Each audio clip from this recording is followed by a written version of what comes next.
Yes, ma'am. You are a fourth felony offender. Your current offense is forcible rape.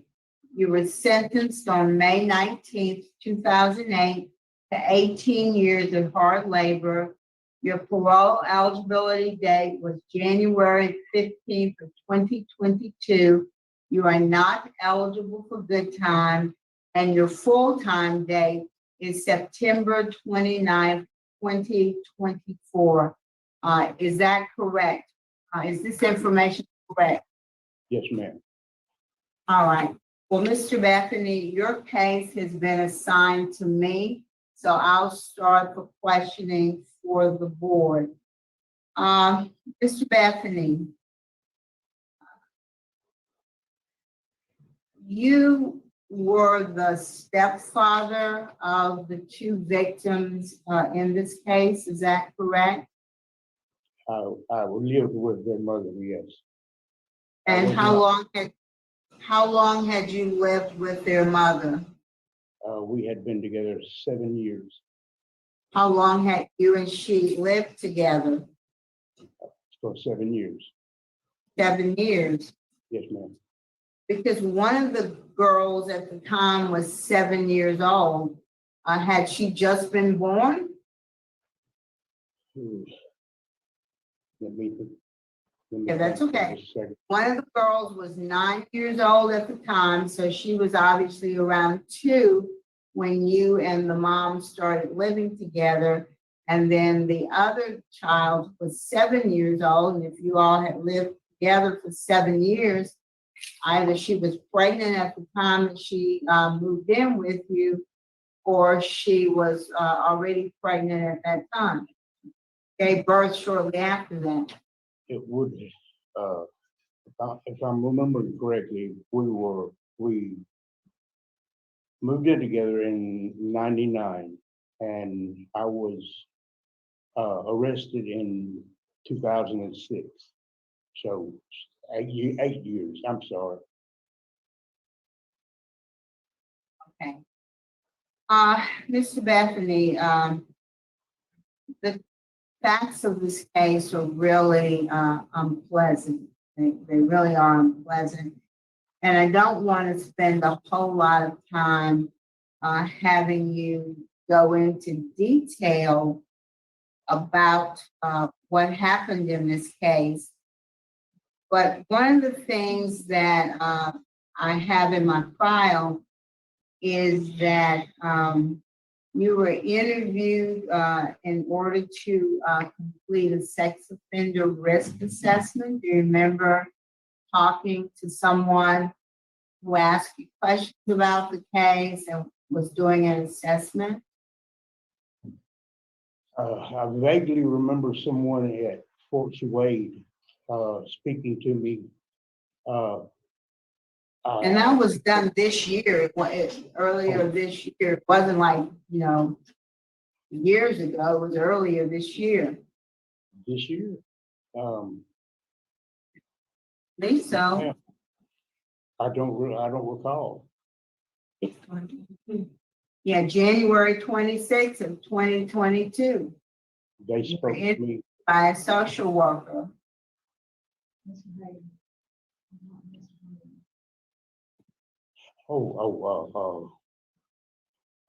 Yes, ma'am. I remember now. Yes, I spoke to him. Yes, I'm sorry. Okay. And when you spoke to him, you denied that anything had ever happened. Is that correct? You told him that you never sexually abused the girls? I said, at the time that I spoke to him, I said that I did. I can't tell you the depth of my addiction, but I was 9 times out of 10 in blackout state or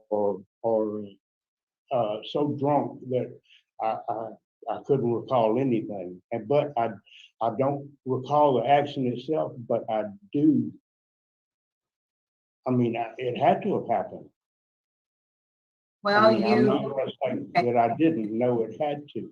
But it happened over years, several, it wasn't a single incident or one or two incidences. It happened over a long stretch of years. And so your assertion is that you were in a drug or alcohol induced fog for years and that led to your abusing this little girl? I drank probably 30 years, yes, ma'am. But no, I'm not saying that.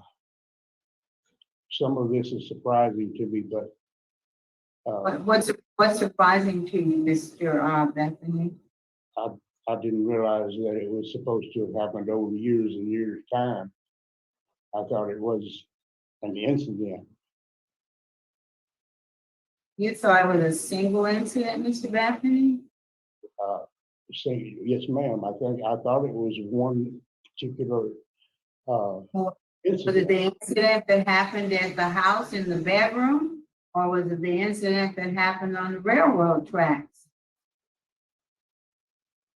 At home in the bedroom.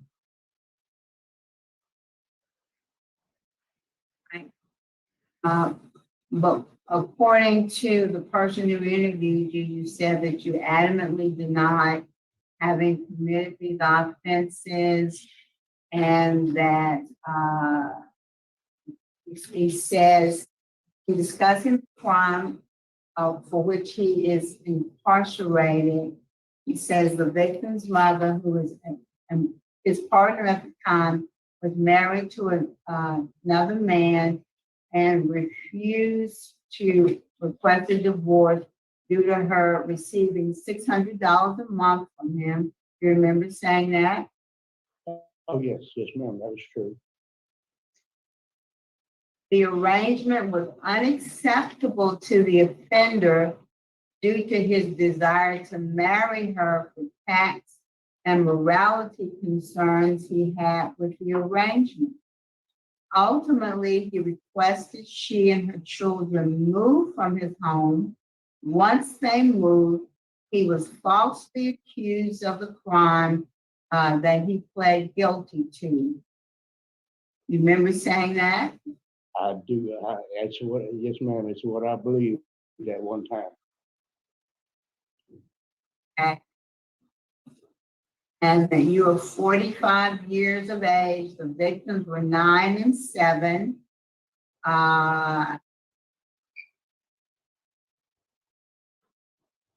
So you do remember telling him that nothing happened, that the mom just made this up because you asked her to leave your home?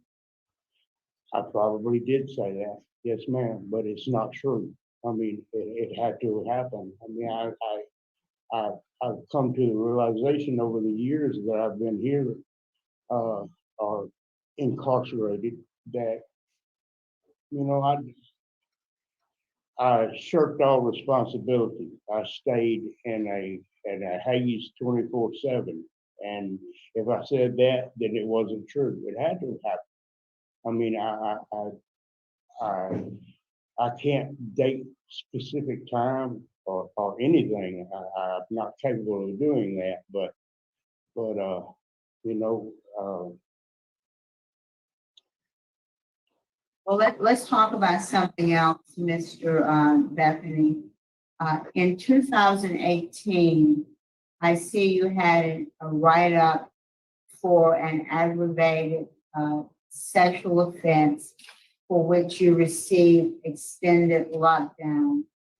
What can you tell us about the aggravated sexual offense from 2018?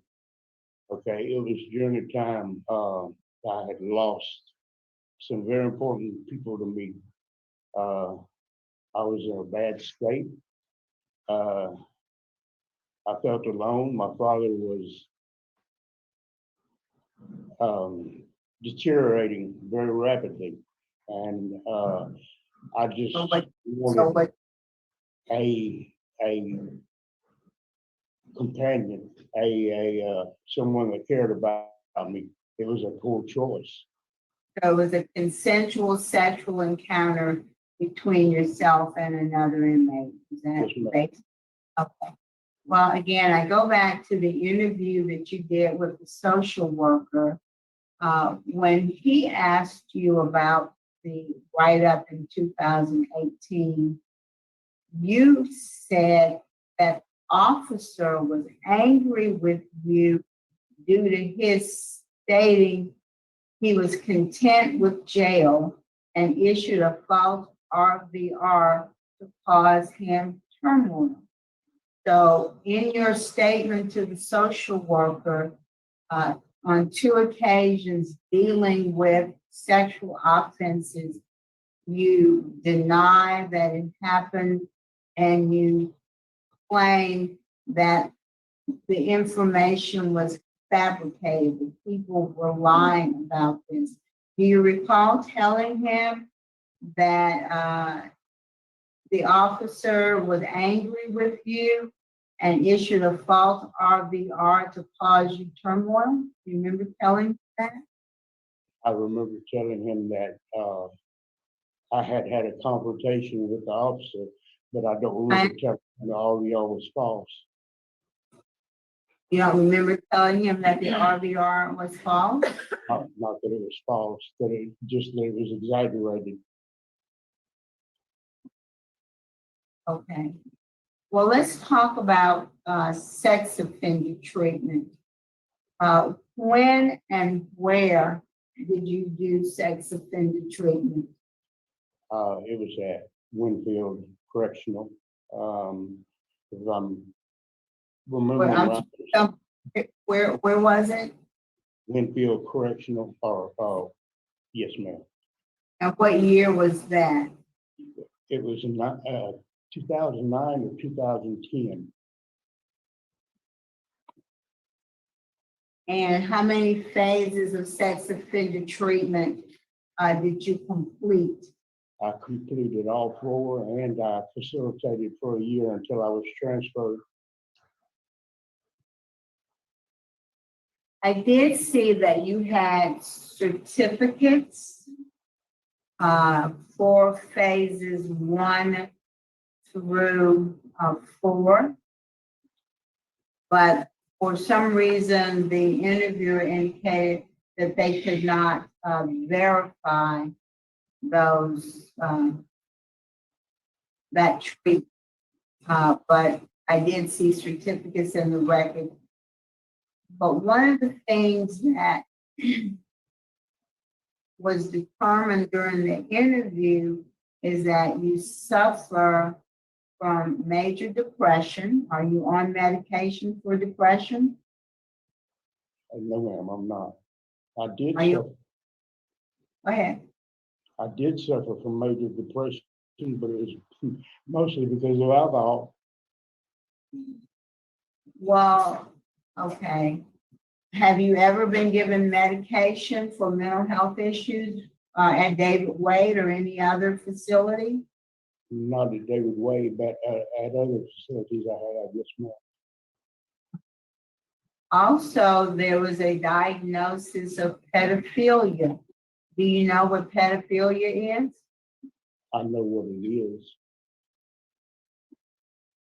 And do you agree with that diagnosis? Absolutely not. And tell us why you do not agree with it, given that there were 2 victims, both of them under the age of 10. In your mind, what is a pedophile? In my mind, I don't. What do you think a pedophile is? As someone who preys upon children. Okay, and what did you do in this case? I mean, for a lifetime. But Let me stop you right there. I'm not trying to make this difficult for you, Mr. Bethany, but we have a difficult job here. And this is charges of really, the allegations in this case are really horrific and heartbreaking. And so we have to feel comfortable not only that we're doing right by you, but also right by the victims in this case, but also right by society as a whole. If you get out of prison, you have to feel comfortable that this is not something that's going to happen again. And so I'm just, I have difficulties when I see that you're either denying or minimizing the conduct in your case. Yes, ma'am. And that makes me worry going forward what you might do in a similar situation if you were around children as you were in this case. But let's talk about your sex offender treatment. Tell me some of the main things you learned or got out of sex offender treatment.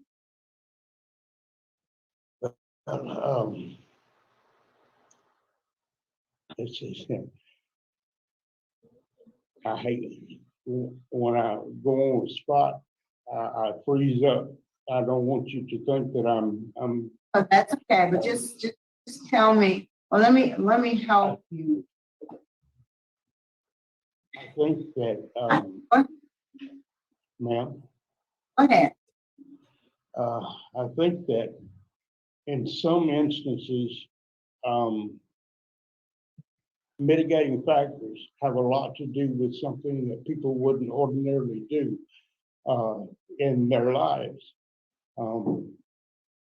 I have grief that I'm not sure I could express over what has happened. I mean, I understand your expression of remorse, but I want to know what you learned specifically about yourself, your behavior, what caused the behavior, and more importantly, what will prevent the behavior going forward. So I want to hear some things that you actually learned about sex offenses and why they occur, how they affect triggers, things that bring about. Give me an example of some of the triggers for someone who has a tendency to be a pedophile. What are some of the triggers that you would need to be aware of and to make sure those things don't present themselves? What are some of the triggers that you learned about? Something to keep myself away from any situation that involves anyone that is younger, to keep myself away to change. I'm getting flustered. I know this is hard. I know this is to avoid situations that would cause me any kind of thoughts, any kind of actions, any kind to eliminate things like that from my daily schedule, from places that I would go, from people that I would see, and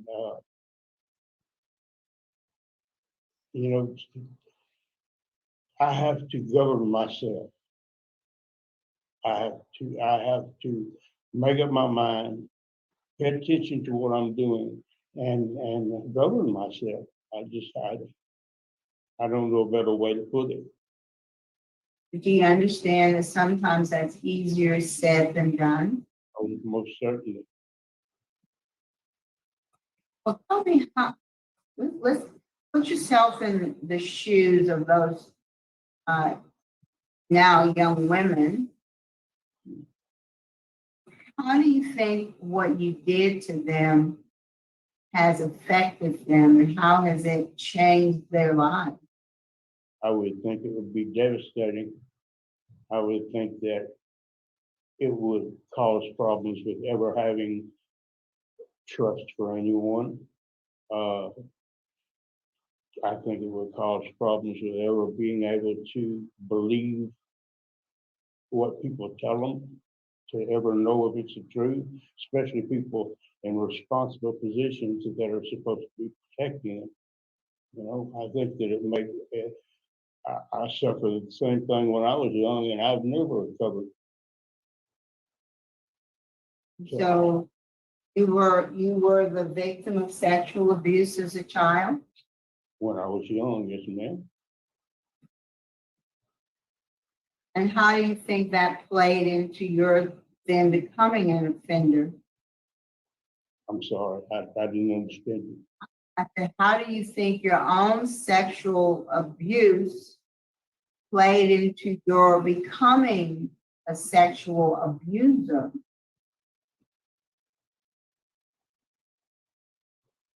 You know,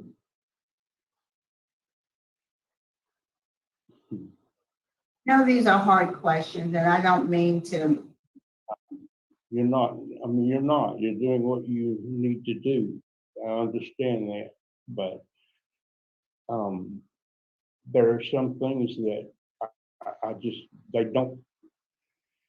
connect, but I don't want to put blame for what I did on something that happened to me.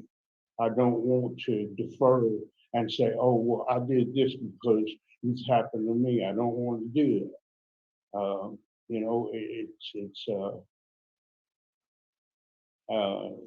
It's really laying blame somewhere it shouldn't be.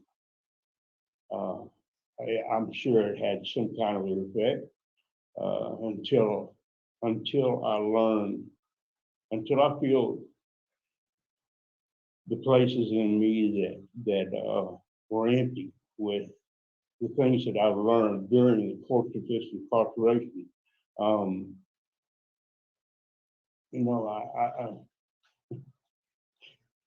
at a loss. I'm at a loss. I'm sorry. And I know this is difficult stuff, and I'm not trying to make you uncomfortable. No, I really.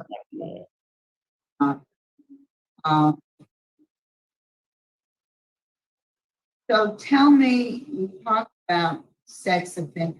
How long did you facilitate and, you completed sex offender treatment over 10 years ago. What other programs, what programs have you taken at David Way? How long have you been at David Way? I've been at David Way for 10 years. Okay. So what programs have you completed at David Way? I am currently, I was on backlog for a long time for my classes. I'm currently in Living in Balance, Thinking for a Change, Victim Awareness, and Anger Management. Hold on. Are you in those classes, or are you still backlogged for those classes? No, I am in the classes now. Yes, ma'am.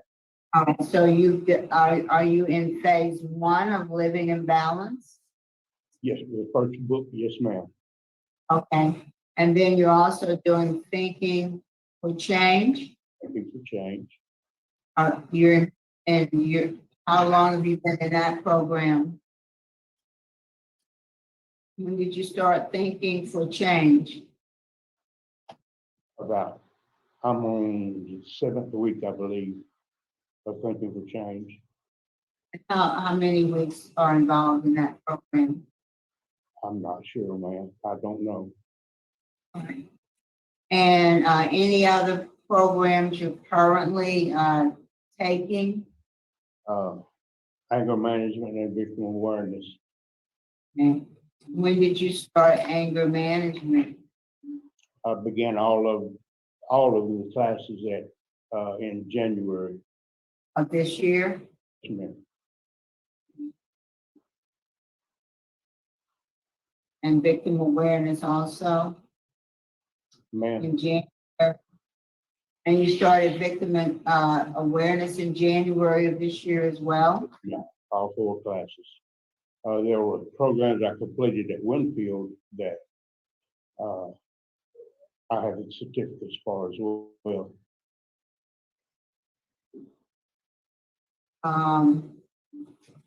Any other programs that you're you're in or any other activities you're involved in at David Wade?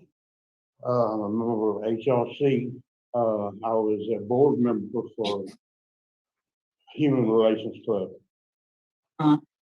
I was a board member for, How long have you done that? ma'am, How long have you been involved with that? good Lord, since 2015, I believe. Okay. And what else? Anything else you're participating in? Participating presently, Yes.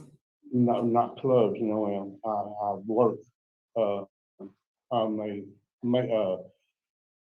groundskeeper at David Awesome. Wade, How long have you done that?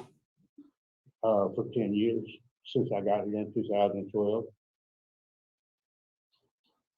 Where's your family, Mr. Bethany? In Ida, Louisiana. Who's in Ida?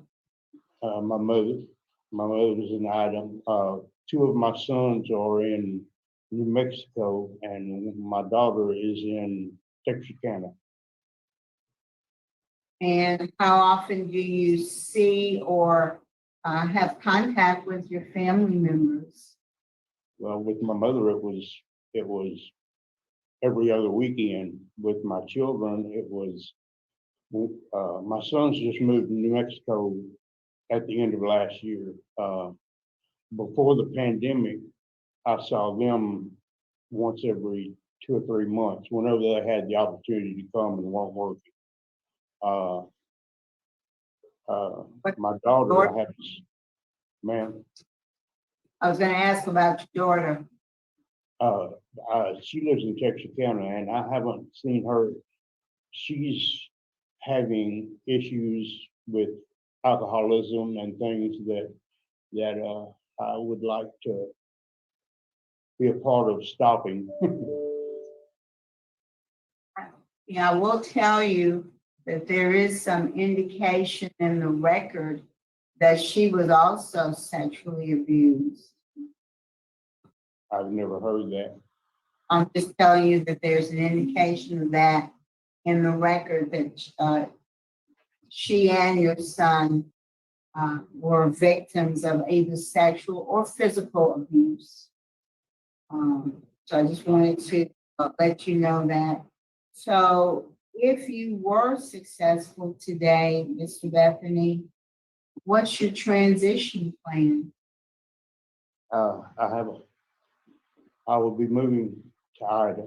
I live pretty much in the woods. I have studied for the past 14 years with Reverend Robert Salt, and I've earned my license in ministry in the state of Louisiana. I have studied. Where did you do that? Where did you get, what Bible school did you get licensed through? Through the church. It's a church issued license of ministry. What church? Bethel Baptist Church. And where's Bethel Baptist Church? It's in Shreveport, Louisiana. How old is your mom? You're 61, your mom's probably in her 80s, is that correct? Yes, ma'am. She's at 80, I believe. My mother was 14, my daddy was 17 when they got married. And okay, all right. And tell me what kind of work you would expect to do.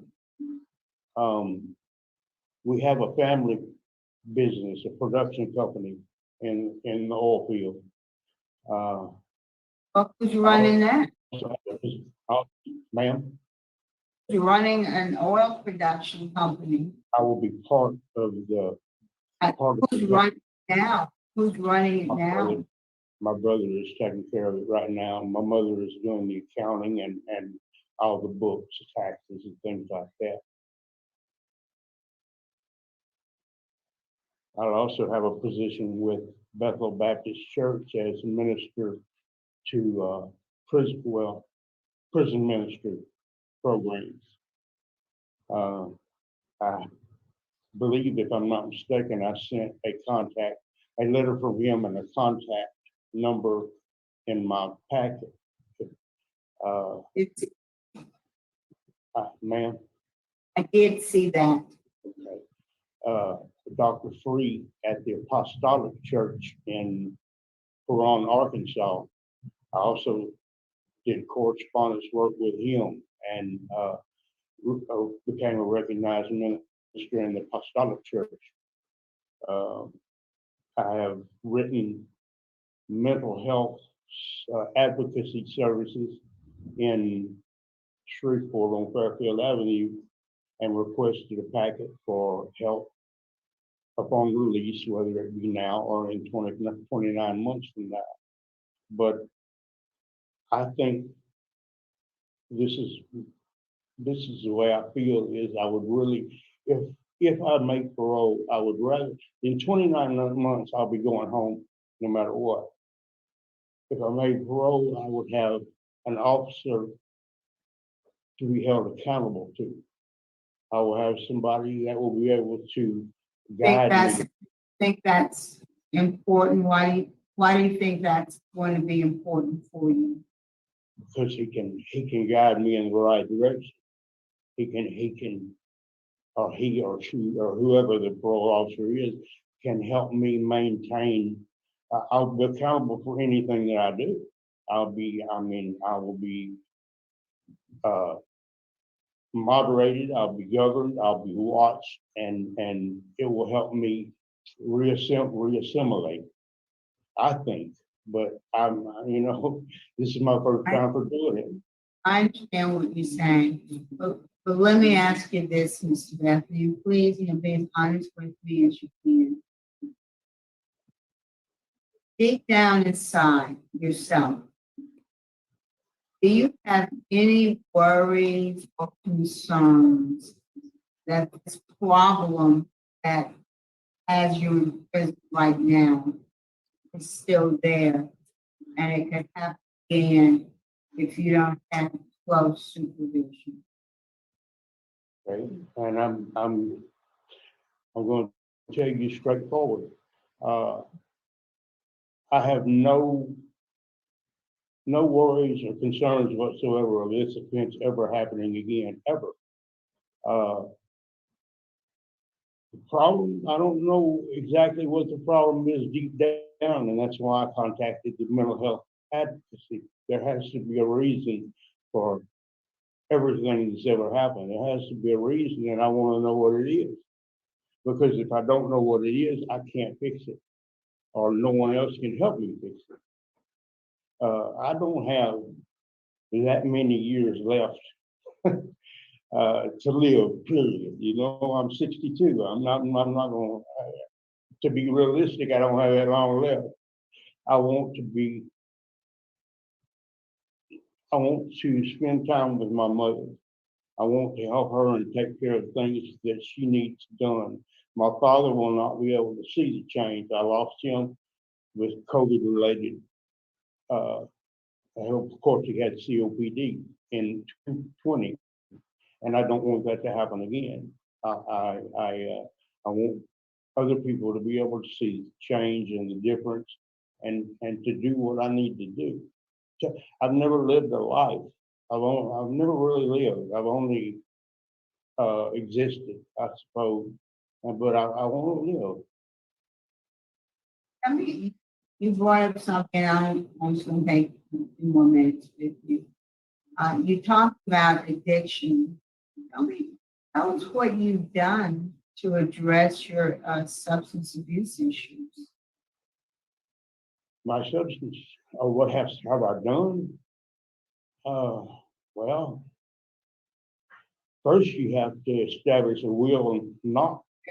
Programs. What programs have you taken while you've been in prison? Okay. Deal with your substance abuse issues. Okay, I've got. I completed the Busted program. What? Sorry. It was a program called Busted. It was in Wynn. I completed the AANA trust step, and since I've been here after I left Wynn, I really haven't had. I've been on backlog for classes, but I haven't really had the opportunity to do anything other than the Human Relations Club because it was after work, and I usually work every day. All right, well, thank you very much, Ms. Bethany. Appreciate talking with you. Let me speak to the ward now. Okay. Hi. He, like you said, he's been here since 2012. He really hasn't been a problem offender at Wade. He's right now in the honor dorm. He hasn't had but that one RVR since he got here, and he does work on the yard, and he's the only programs he's been actively involved in here at Wade are the Human Relations Club, and he's been active in the church programming. Thank you very much. Excuse me, I had a question for the ward. Okay. What about AA and NA meetings? Is that an option for him or not? Yes, ma'am. That he just hasn't ever participated in AA and NA since he's been here. Thank you.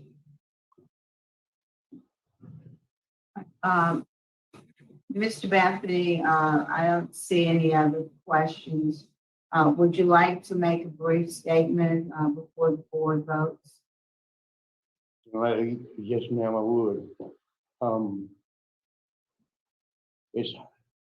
It's hard for me to convey the depth of alcohol abuse. Yes, I drank for 30 years. When I was arrested on this charge, I drank anywhere from 3 to 4 fifths of whiskey every day. It caused periods of blackout. It caused months I couldn't remember, months I couldn't recall much of, and days I couldn't remember. There were many things that happened that, to think back on it, I never knew anything. I mean, I couldn't recall it. And I believe that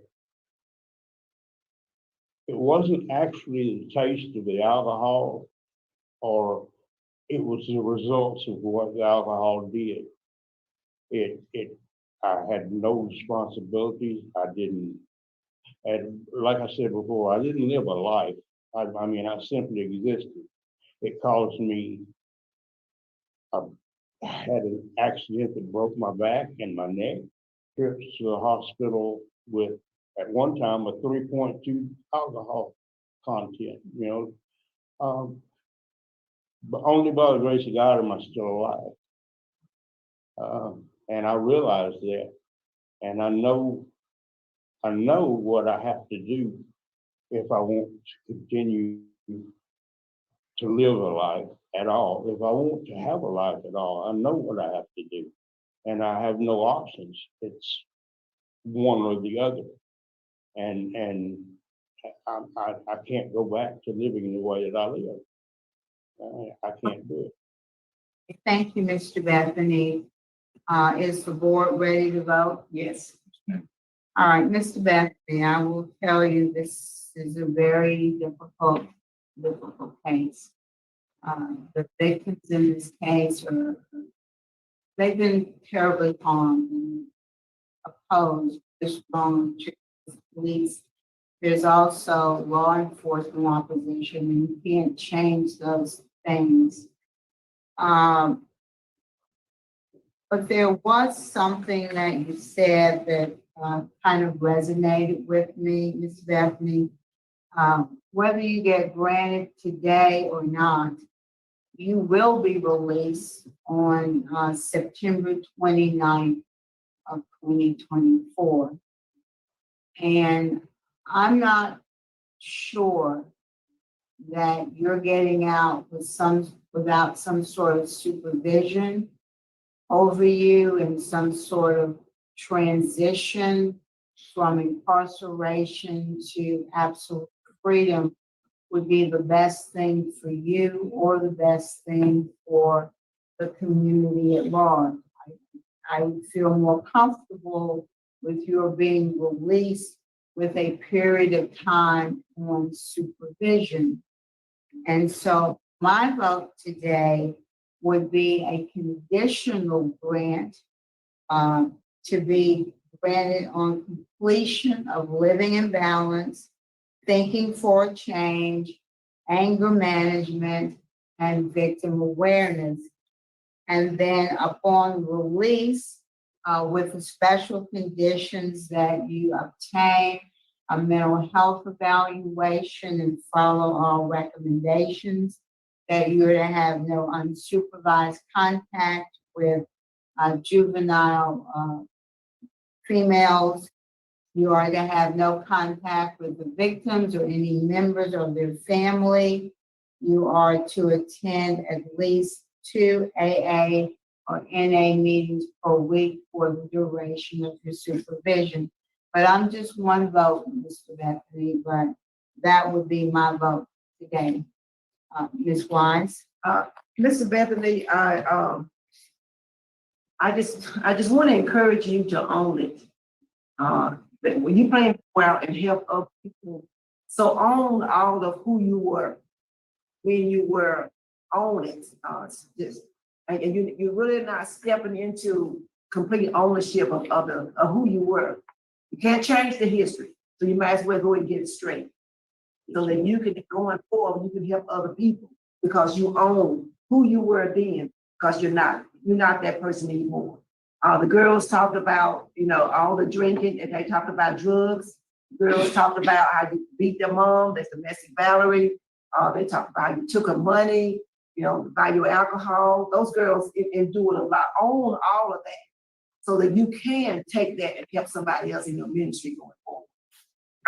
I am not inclined to take a chance on it. My vote is denied because of the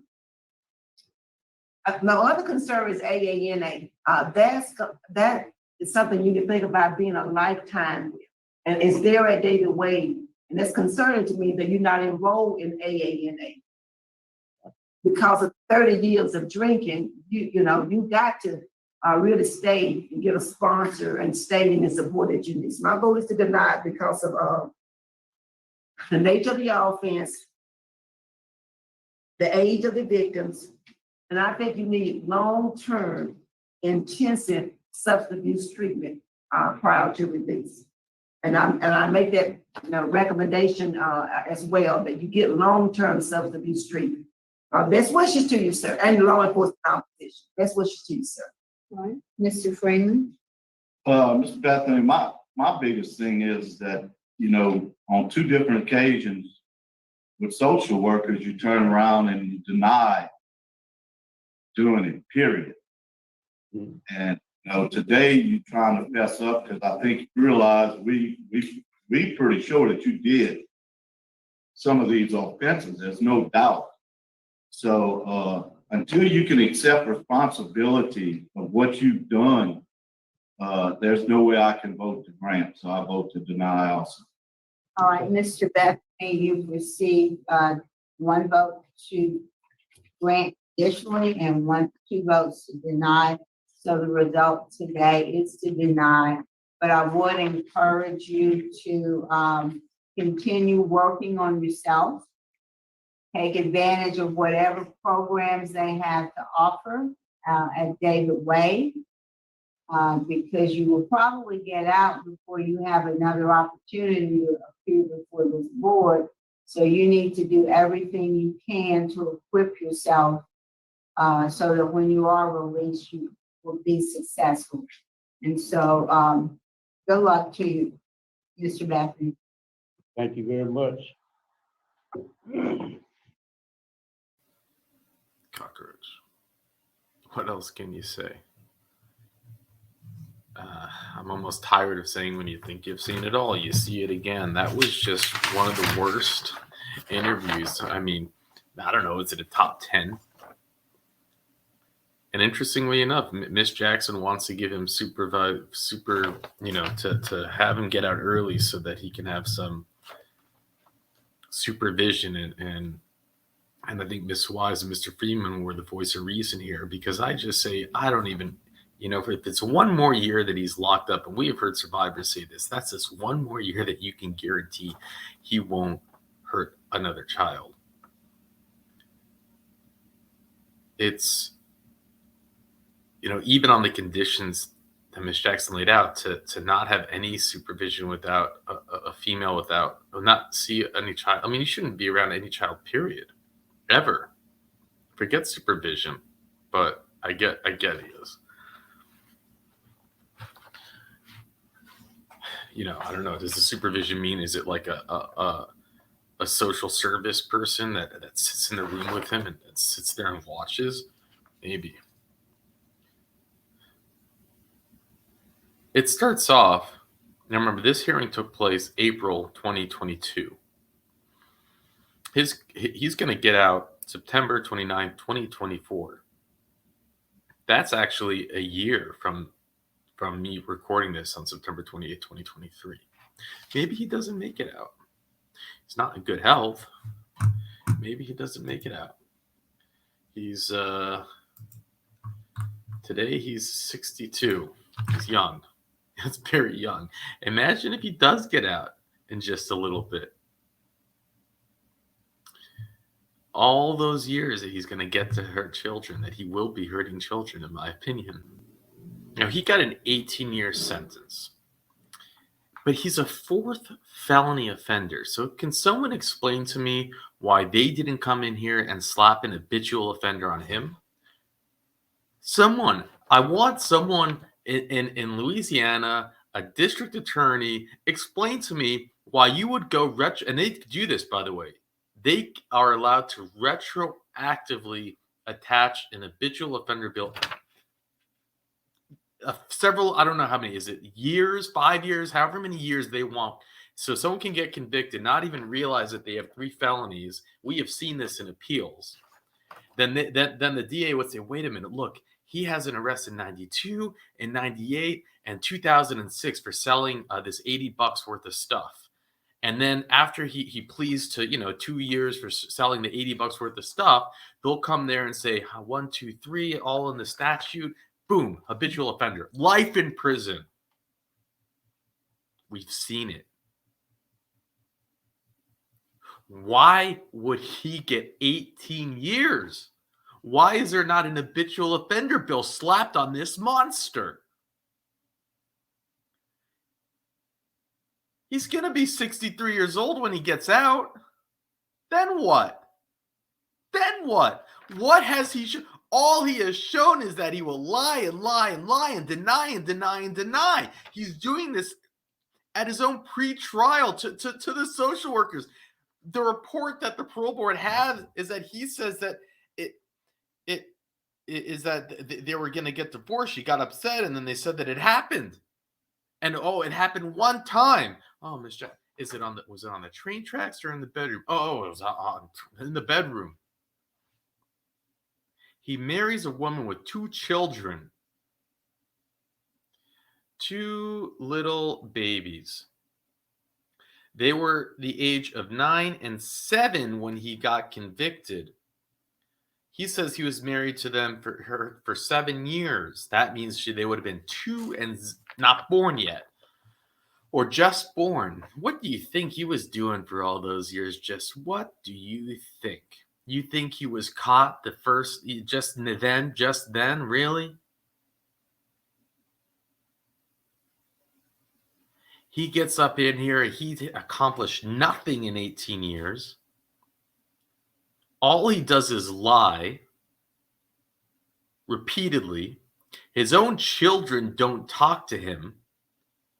What do you think?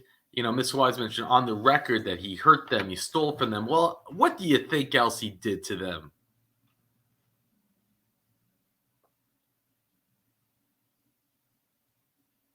I'm just pissed off Because I'm not being dramatic. It's so clear. It's so clear to anyone with common sense that you have to do everything in your power to make sure that he never breathes a breath of free, fresh air ever again. That he can never risk harming a child ever again. There are zero redeeming factors. I don't think they mentioned the risk score, but it would have been low. You know it.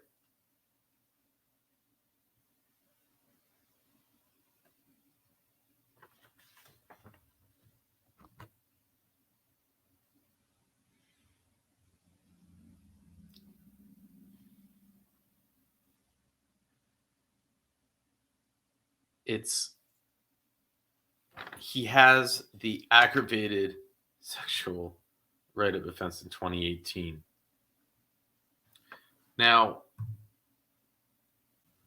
so I did check the rule book, and thank you, Jen, for sending it to me, the Angola rule book, and it does confirm that aggravated offense could be consensual, and I'm guessing with his age that is believable.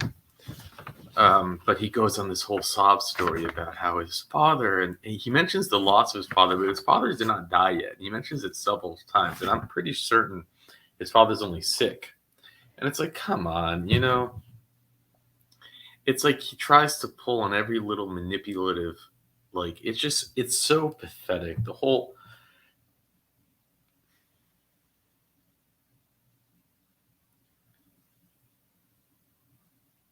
Miss Jackson says, are you, no, after he's diagnosed with pedophilia, which is we don't see that often. I mean, I think we should see it more often than we do, but he's actually diagnosed with it, right?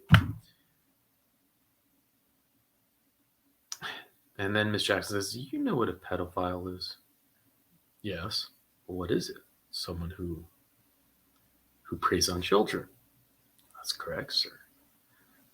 Miss Jackson says, isn't that what you've done?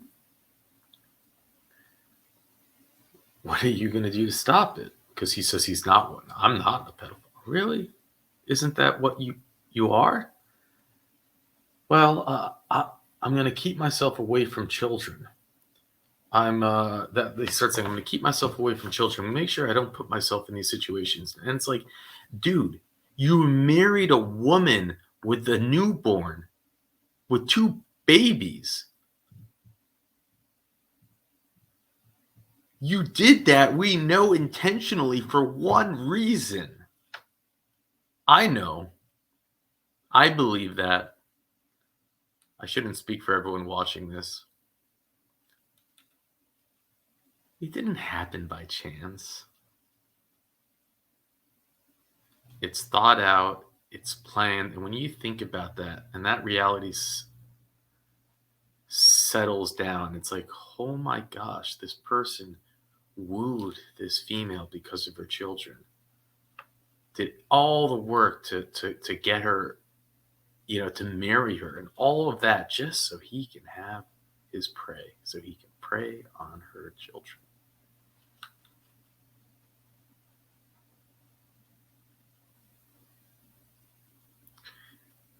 Fourth felony offender, and I don't have his records.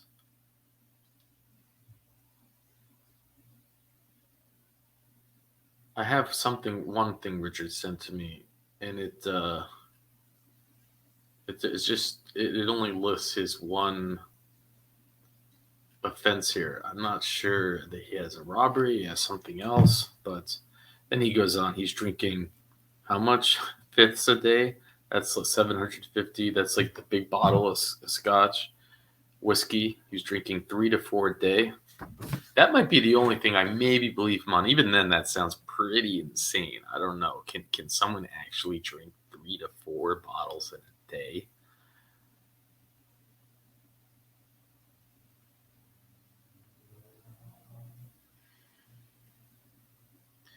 And he goes on to say, it's like God's will that I'm alive, or in so many words, it's a miracle. It's like, yeah, isn't it just strange how these things work? Why are you? Why?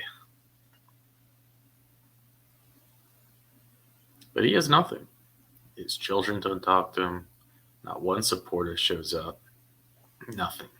I would have liked to have seen a DA show up, but they don't care. But this is why we do this, because we care. And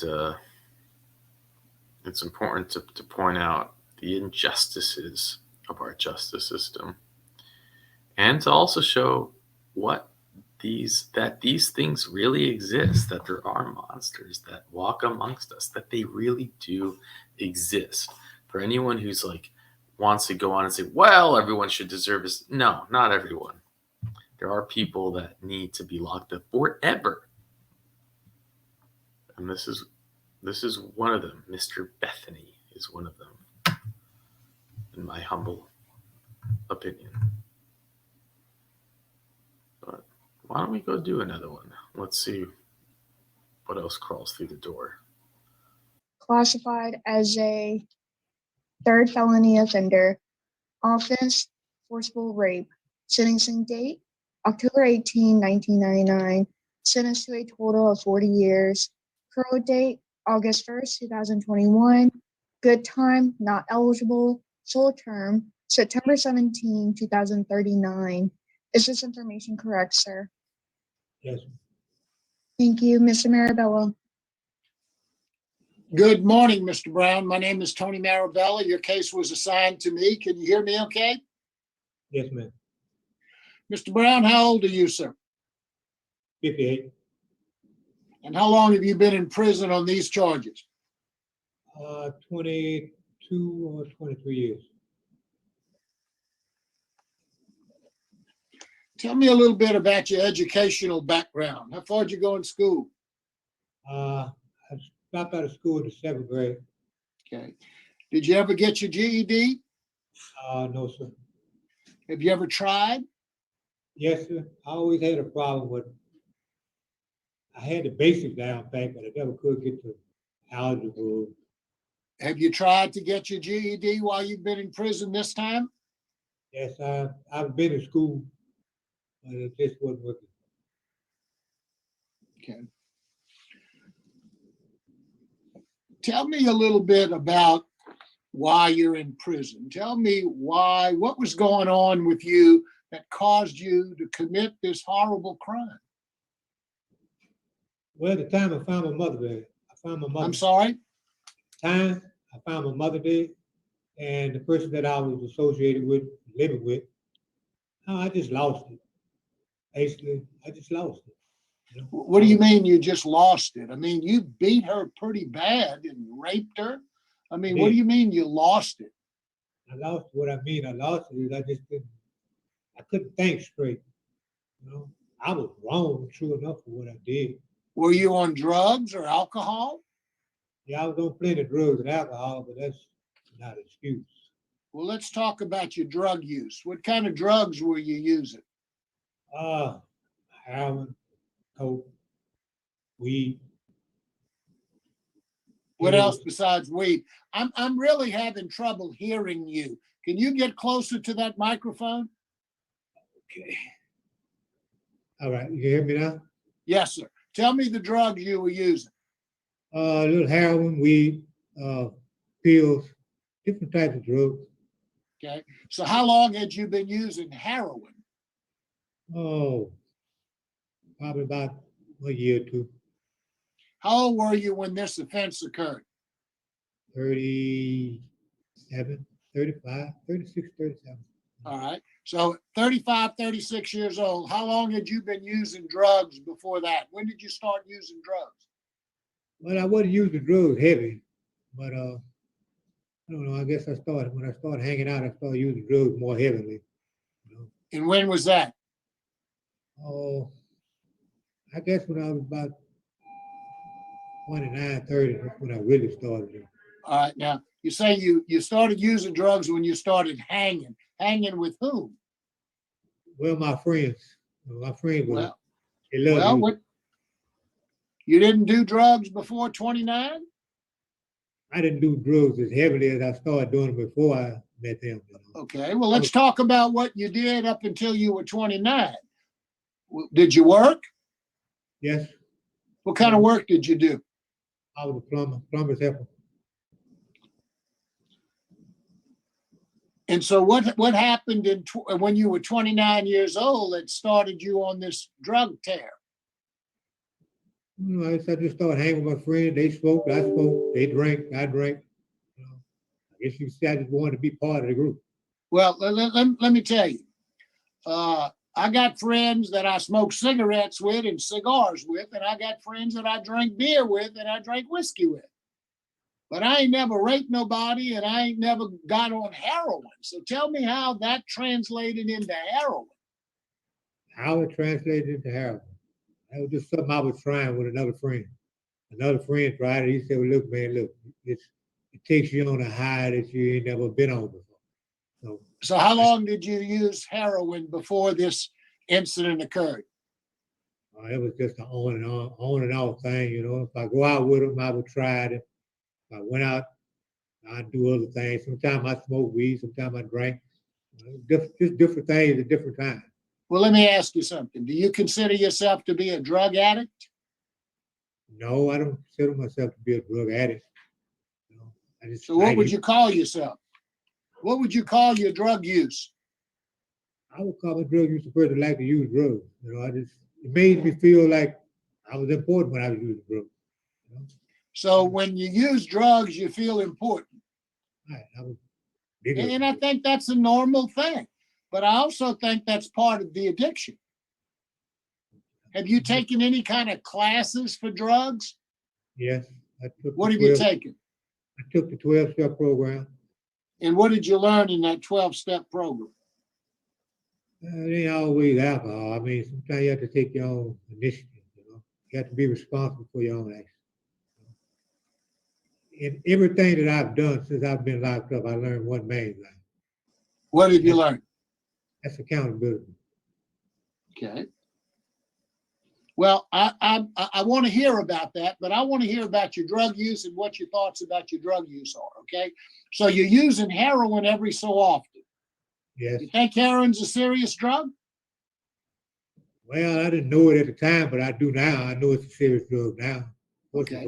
So what else were you using besides heroin? I used to snort cocaine, and we smoke a All lot. at the same time? Well, sometimes we did different things at times, at different nights. Sometimes I go out, we may do heroin and smoke weed, drink beer, or sometimes I might snort cocaine. Were you able to work when you did all of that stuff? Yeah, I wasn't able to sleep a lot, but I managed to work. So how long had you been using drugs, cocaine, heroin, all of those things when you committed this horrible crime? Oh, man. I've been on drugs a pretty good while. Okay. So tell me again, let's start over where I asked you maybe earlier. So tell me how this crime came about. This crime came about because I was like, when I found my mother dead, I went off, you know. When did you find your mother dead? When 1989, she died on Grace Street. Okay. Now, when did this this attempted murder and rape occur? 99, wasn't it? We're talking 11 years later. And the rape and murder occurred in 98. Okay, 98. So tell me what happened on this occasion. Now, I asked you, what did you do? You were on drugs and you viciously beat this lady and you raped her. And you tell me it's because my mama died 10 years before that. So that doesn't make sense to me. No, well, let me So tell you. tell me what was going on with you the night you did this. In 1998, I was living with a young lady named Self-Esteem Mangle. Okay. During that period of time, we became real close. We were friends. We were living together. But I also knew her. I knew her very well, you know. But when my mom passed away, I called her to come and pick me up. And during that period of time, when I called her to come pick me up, I was also drinking. I was drinking, smoking, doing everything I can. And the more I smoked, the more I drank, the madder I got. But by the time she made it to the point where I called her to pick me up, I decided I wanted to hurt her. For no reason. I just wanted to hurt her. I didn't have a reason for hurting her, but I did. Okay, well, let's reflect a little bit. As you've been sitting in prison for all of these years, what have you concluded that caused you to do that? I believe it was somewhat dealing with drugs and the fact that I had a bad temper at the time. But I'm nowhere like what I used to be. You know, I wasn't even a man before I came to prison. I became a man in prison. Everything I learned that was true, I learned in prison. Okay, now we've got two things you're telling me that perhaps contributed to what you did. One, drugs, a lot of drugs, but you're not a drug addict, you say. You just like drugs. You like what you do when you do drugs? I mean, you beat people? At the time that I was doing drugs, it didn't seem like I was doing anything wrong How did you stop using drugs? when I got locked up. Right, yeah. You know, you're not using drugs right now because you're in prison. And I know there are drugs in prison. I realize all of those things. But there's somebody watching you all the time. It Yeah. bothers me that you tell me you don't think you're a drug addict. At the But time, you were doing drugs and it caused you to do a horrible thing. yeah, it did. But at Now the tell time, me about your anger. What have you done to help with your anger? I took anger management. And what did you learn in anger management? But sometimes anger is not always anger. It consists of a lot of things. Anger could be pain, hurt. It could be stress. It could be a lot of different things.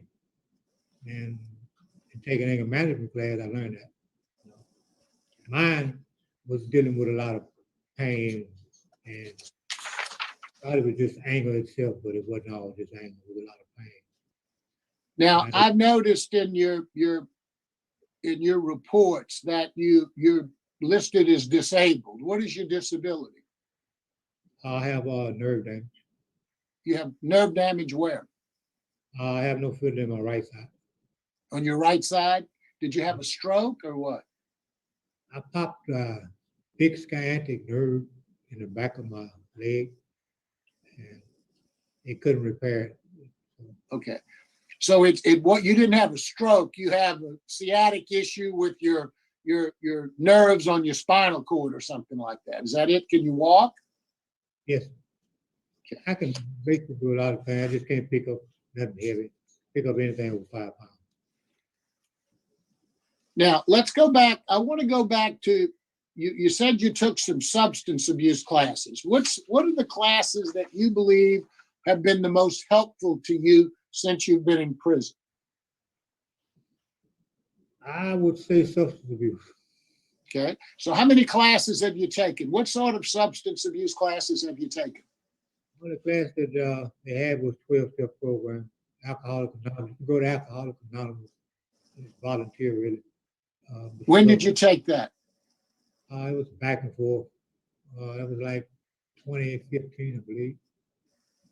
Tell me what you learned in those classes and what you think are important for you to follow up with.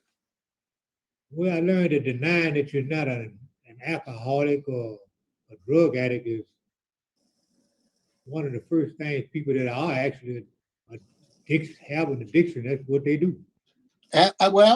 Let me stop you. I asked you a minute ago if you were a drug addict, and you said no. That's So, you failed the first step.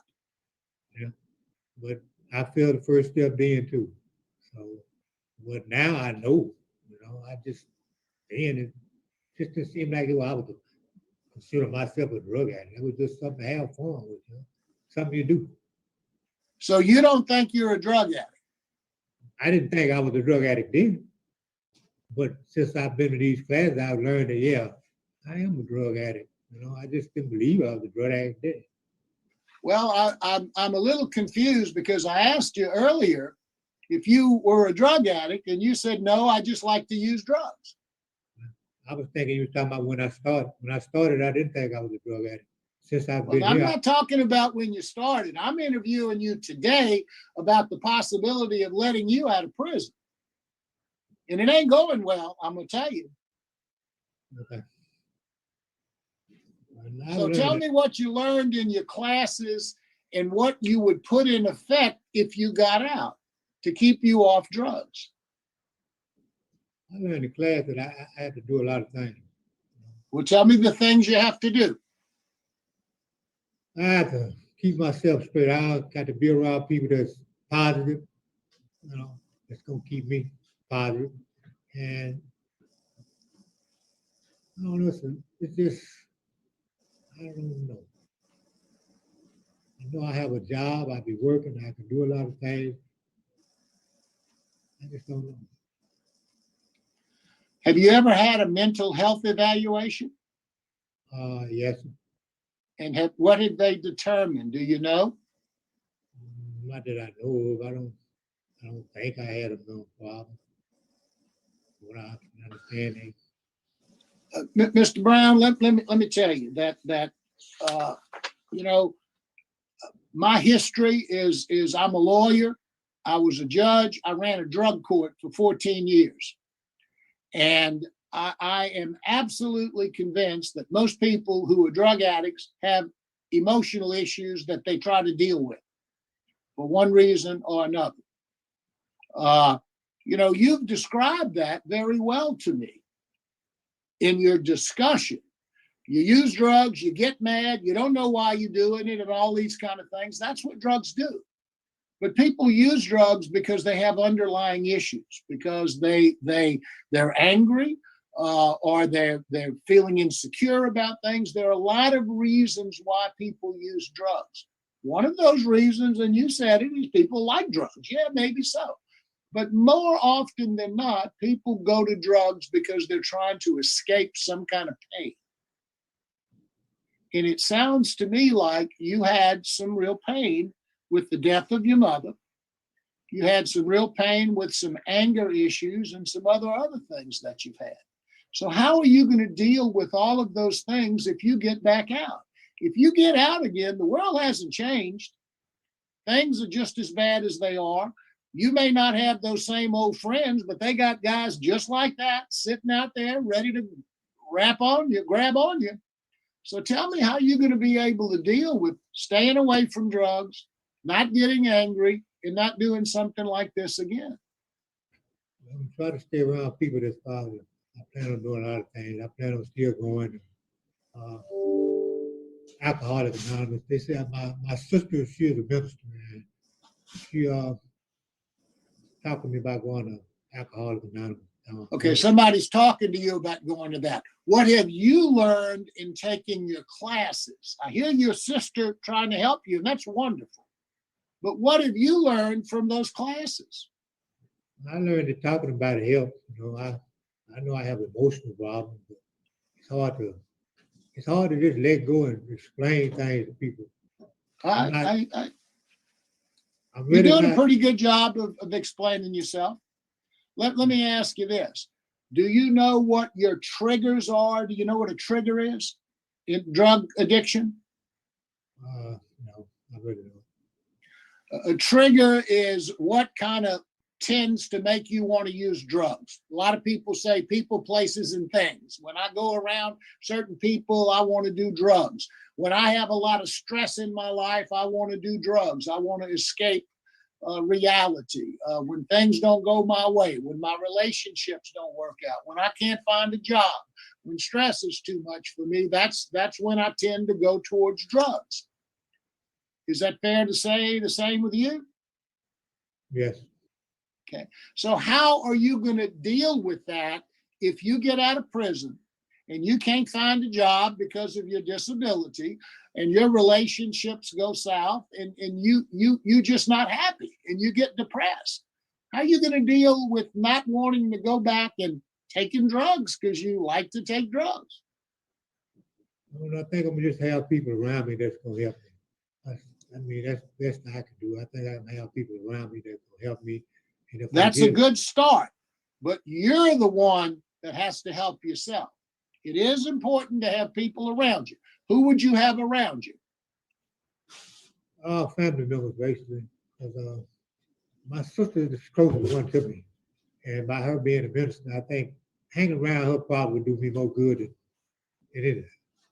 And she, by us growing up together, she basically knows a lot about what's wrong with me and what I would do and what I won't do. Do you know what a sponsor is? I think it's the person that helps you be around you and be. Do you know have you ever had a sponsor? Do you know how to get a sponsor? No, sir, I never had one. Have you ever had any long-term drug treatment while you've been in prison other than AA and NA classes? No, sir. What about anger management? Tell me a little bit about the anger management classes you've had. Anger management, wow, it's like it teaches me that when you get mad about you, sometimes it's not anger, it's just emotional. You know, like you just said. Well, anger's an emotion. I mean, I hear you. You're frustrated. Somebody could say something small and it just triggered me, like you said. And it never even crossed my mind that that's actually what it was. I always thought anger was just something when somebody do something, make you mad, you're just supposed to lash out. And basically that's what I did. You know, and growing Now, up, you did more to this young woman than just beat her. You raped her. yes, sir. And you've taken, as I saw in your record, 3 phases out of 4 of sex offender classes. Is that right? You didn't take the 4th phase? Yes, sir. I finished the 4th phase. I graduated.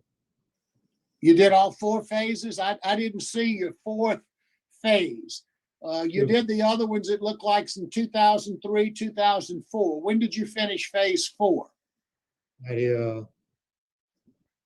This year. Oh, this year. You've Yes, sir. taken phase 4 this year? Tell Yes, me sir. what you've learned in those sex offender classes. Oh, I learned about pedophiles. I don't learn that. Oh man, it's a lot I learned that I just don't remember it all. But it's a lot that I. Well, First, let me ask you this. What did you learn that affects you specifically? What did you learn about yourself when you went through those programs? I learned that my excuse doing drugs was an excuse. You know, it's just an excuse. What I did was wrong, plain and simple. I heard somebody. What else did you learn in those sex offender classes? I haven't learned much. I remember a lot of things about it, but I don't know. What did you learn about what you did to that lady and how it affects her? I learned that I hurt her. I learned that I hurt her family. I learned I'm responsible for what I did to her. I hear you talking about you. What did you do to her? What do you think she's been going through all these years? I imagine she's been going through a lot of pain for what I did. And I'm truly sorry for what I did.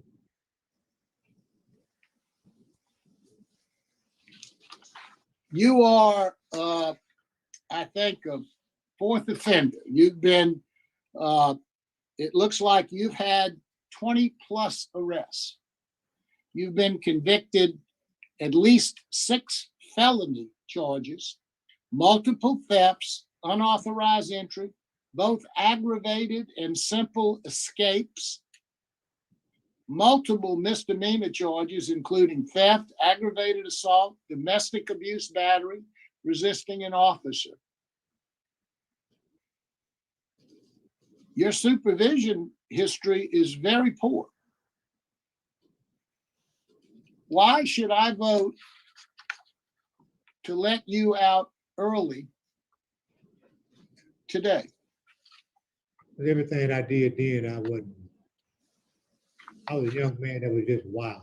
just doing everything that I can think of. Since I've been locked up, I've become a responsible adult. I've learned a lot. I can deal with a lot of things differently. I can accept a lot of things that I couldn't accept when I was on the street. When I was on the street, I just did what I wanted to do. Like I said, when I got here, that's why I became a man.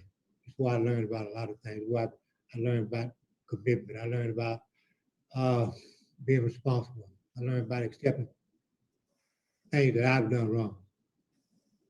Instead of blaming others. I don't blame other people for what I do wrong. Now, since you've been in prison, you've had 40 write-ups. Is that right? I guess, I don't know. I don't really know. I mean, Your last one was in October of 2020, which was a little over a year, 2 years ago, maybe a year and a half ago. And it was for fighting. Tell me about that. oh, well, that was me and guy that was really, actually, we were friends, but we got into it pertaining to me cleaning up. I was what you might want to call a dome on it. And it was really about a fan. It was a situation that really shouldn't happen, but it did. You know, Well, I hear that. Now, when did you take all of these anger management courses? I took anger management when I was in Angola. I got transferred here in 2020. Well, yet you got in a fight 14 months ago. Yeah, I was here. I understand that. Why? How did that happen? You said it was kind of dumb over a fan. But when he hit me, we threw it through his hands. That was it. It wasn't nothing harmful to neither one of them. But I mean, if somebody hit me, I have to fight back. So, no. That's what we did, you know. And that was it. Gordon, could you give us some information about Mr. Brown? Well, his record pretty much speaks for itself. He's been here since 2012. Like you said, he's had those 8 write-ups since he's been here. I think 4 or 5 of those have been for fighting. I know he's had 3 or 4, at least 3 or 4 of them were for fighting. The write-ups he's had since he got here in 2012. But he pretty much, you know, he follows orders. He follows instructions from staff. He's not a problem for staff. He appears to have a little problem getting along with inmates from time to time. But other than that, all I can tell you is the record speaks for itself, Mr. Maribel. Thank you very much, Warden. I appreciate it. That's all the questions I had, Mr. Chairman. Thank you, Mr. Marabella. Mr. Brown. Yes, sir.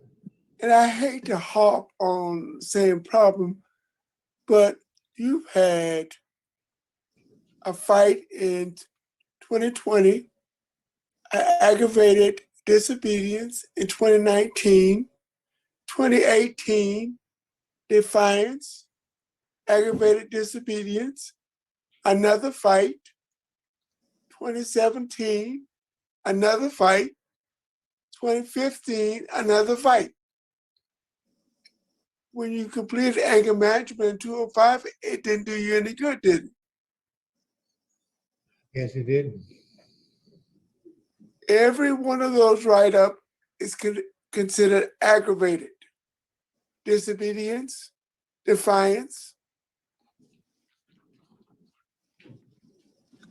You need to sit back and ponder the way you approach fellow offenders. You know, any type of aggressive action, if indicated or saw by an officer, you're going to get a write-up for fighting.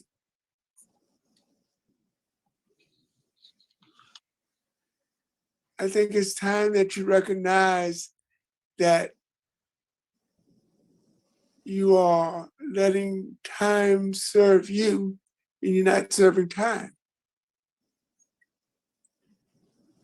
As long as you have a disciplinary conduct record such as the one you have now, you will remain incarcerated.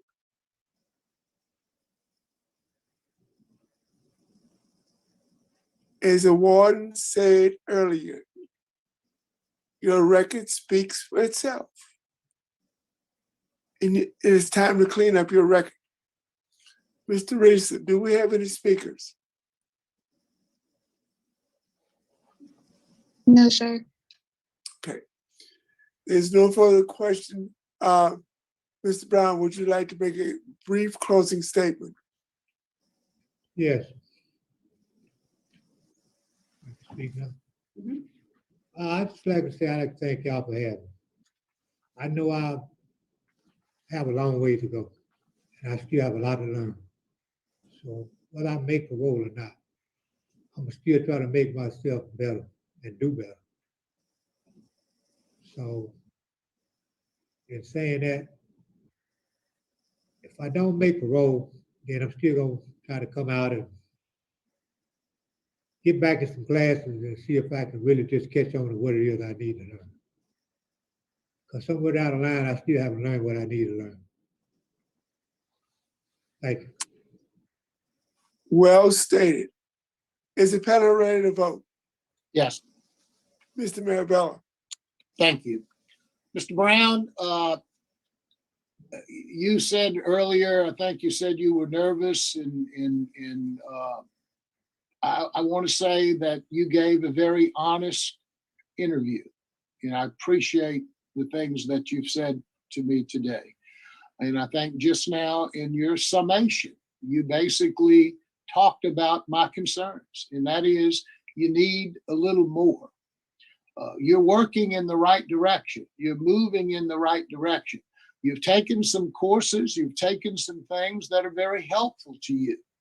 You're just not quite there yet. I think that you do need to learn a little more about drugs and how you're going to be able to stay off of the drugs. I think you need to learn a little more about anger management. I mean, I think that you've got the concept, but you can't put it in play. I mean, things happen. You need to be able to recognize those situations before, as they're starting, not in the middle of them. Because once you're in the middle of them, you're not going to be able to get yourself out of it. Most people aren't going to be able to get themselves out of it. But you need to realize the signals and the concerns before your anger starts kicking in, so you can move away. And I also believe that you need to take some classes or have some understanding of what you did to the victim in this case. You need to understand what that woman went through and what she continued to go through. You have law enforcement opposition, you have victim opposition, you have a poor criminal history, you have a poor disciplinary record. I mean, you continue to fight even though you're doing better, and you're doing a lot better. And I do want to recognize that. I think you've got a little bit more to go. You're going in the right direction. My vote today is going to be to deny your parole, but I'm going to encourage you to continue to do the things that you're working on right now. You need to look into yourself. You need to try to understand why you did those things and how you're going to be able to make sure you don't do them again. You sound like you're remorseful, and I believe you are. I'm not sure that your remorse isn't just because it got you in prison. So that's my vote. I hope you hear some positive things coming from me, even though I'm denying you. So I wish you the best, and I hope that you work hard, and maybe next time you'll get a different vote from me. So thank you. Thank you, Mr. Marabella. Mrs. Wise. Mr. Brown, my vote is the same as my colleague for the same reasons, but I'm putting a note in my statement that you should reapply when you're eligible. And that's because of your statement that you're going to start sitting on the front row and you're going to pay attention and learn what you need to learn. And I'm encouraged by that. So I encourage you to reapply after you take some more classes and, and gotten yourself straight. Best wishes to you, sir. Thank you, Ms. Wise. Mr. Brown, you have received 2 votes to deny your request. I agree with my colleagues this morning that you have a little bit more left to do. And I'm also going to vote to deny based on the reasons already articulated. You have received 3 votes to deny your request. Your request for early release has been denied. You have a good day. Thank you. Okay, so let's start with sharing the information Richard shared, which is the facts of the case. On July 30th, 1998, the defendant persuaded his former girlfriend,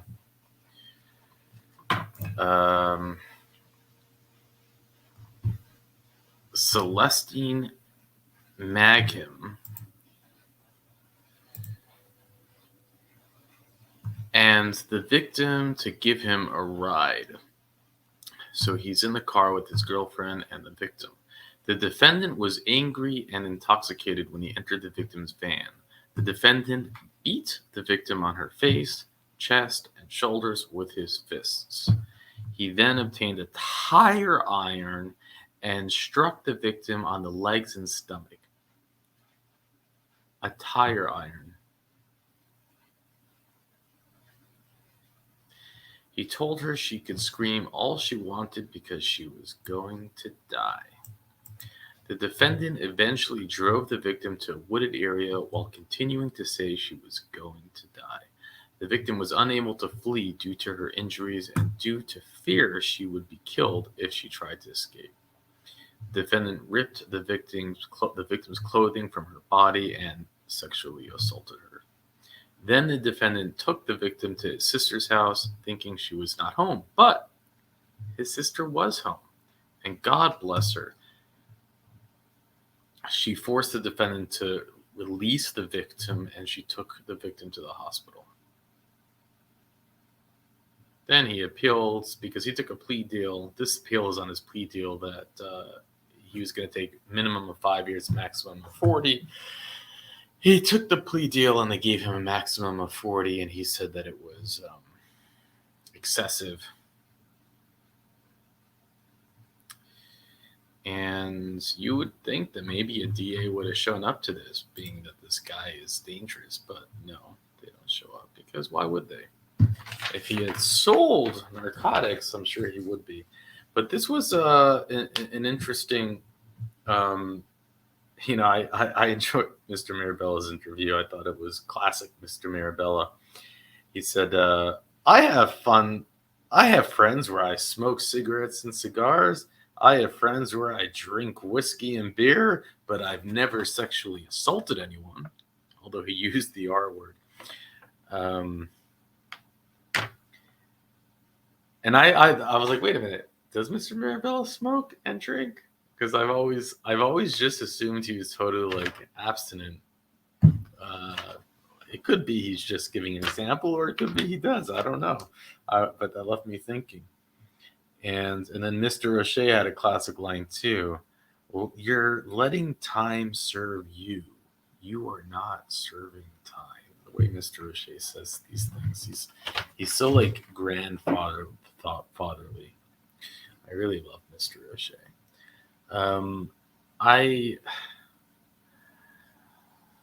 What can I say? I mean, it was another classic, just like, interview where it's just like, what did you learn? You didn't learn anything. You didn't, and his full-time date is 2039. It's 2023 today.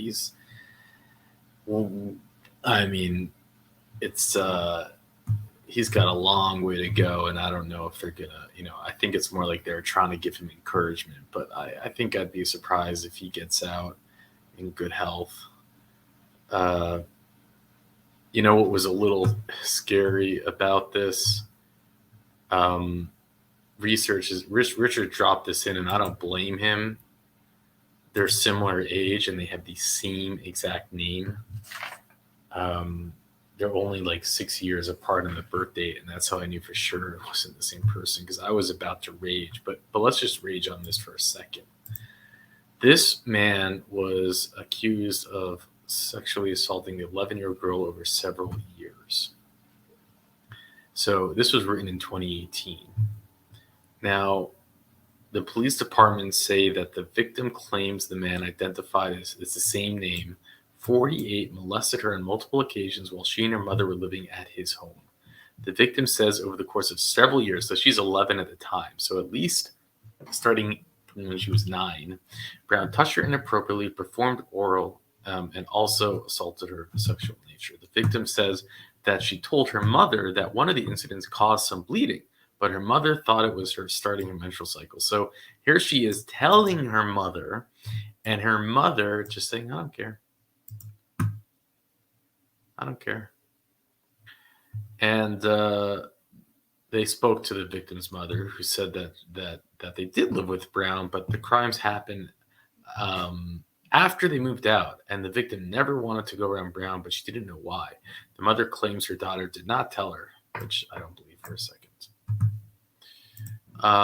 It should be noted that Brown is a registered sex offender. So this is the rage that I want to point this in. A registered offender getting his hands on another child again. What a shock. His criminal history includes multiple sexual battery, includes domestic. And it's like, why? And he had 2 active bench warrants and a criminal misdemeanor warrant. And it's like, why are you out? Why are you out to reoffend again? And here it is, like, I wish we had his parole, but we're going to see plenty of these people who get paroled, and we're going to read these articles about it. But right now, this is insane. And I bet you he had a low risk score when they released him. But we're going to do one more hearing. It's an interesting one. Thank you again, Richard, for tying the dates with me. So it's something we've never seen before, which is a hearing that takes place. So right when COVID started, they had hearings that one board member would go to the prison, meet with the parolee, take notes, and then come back and do the process on YouTube and talk about the notes and the conversation.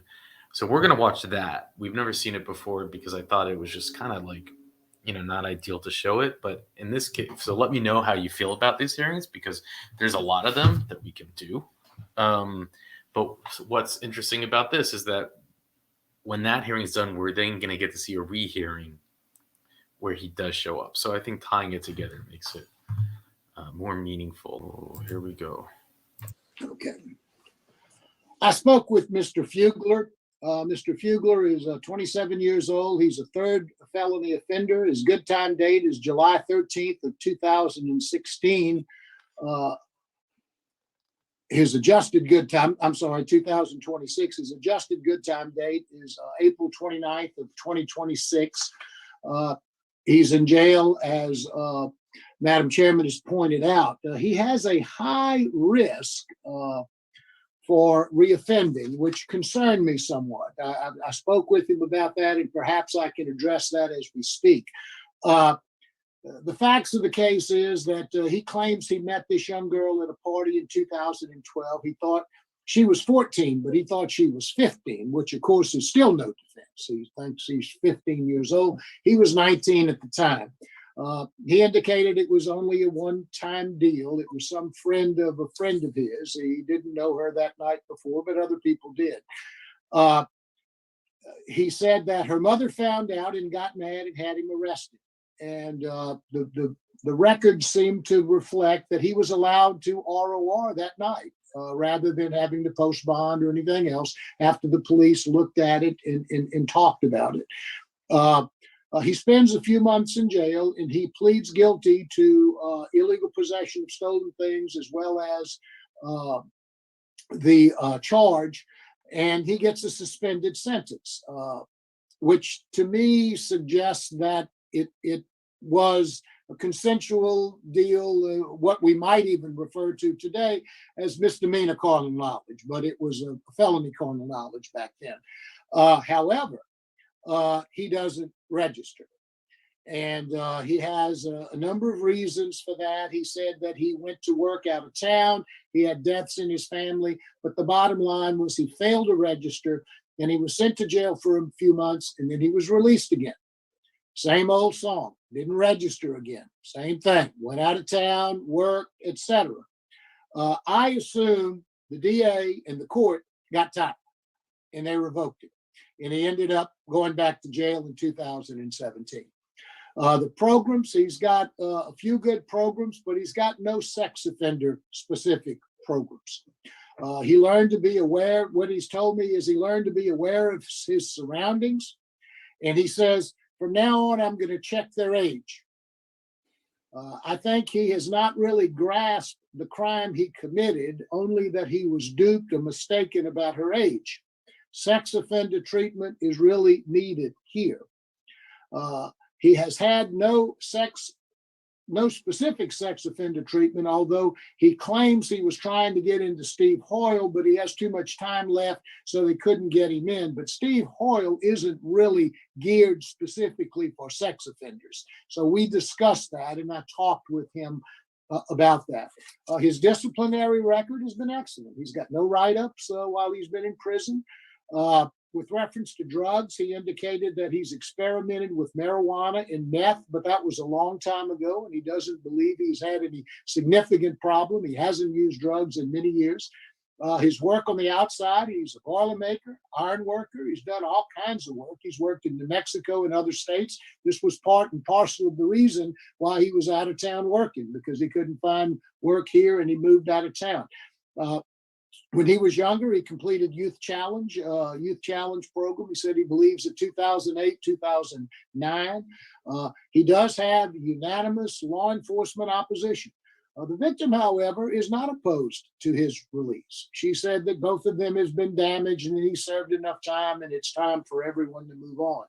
His plan is that he's going to live with his grandfather, who is Mr. Ray Faircloth, in Dry Prong, Louisiana.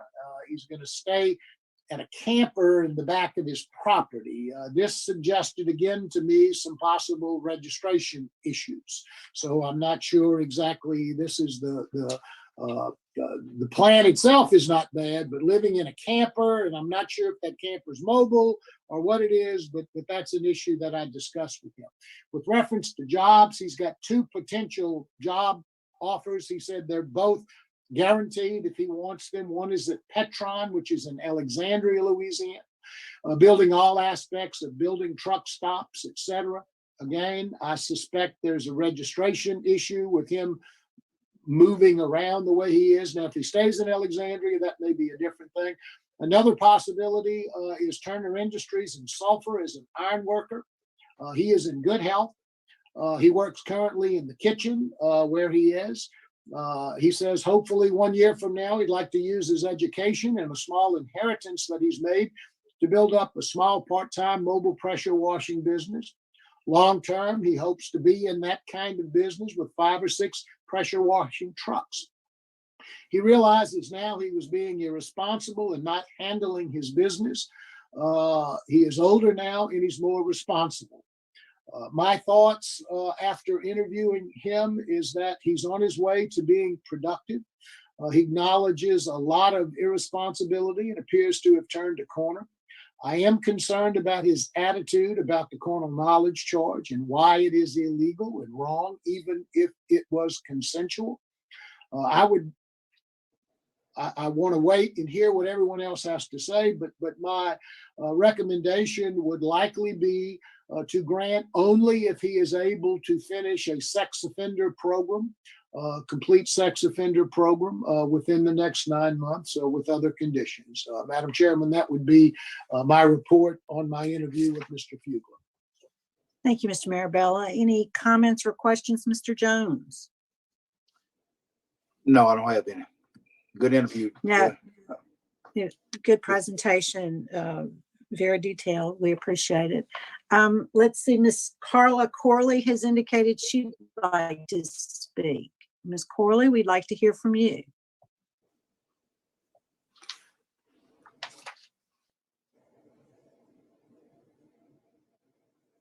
Can you hear me?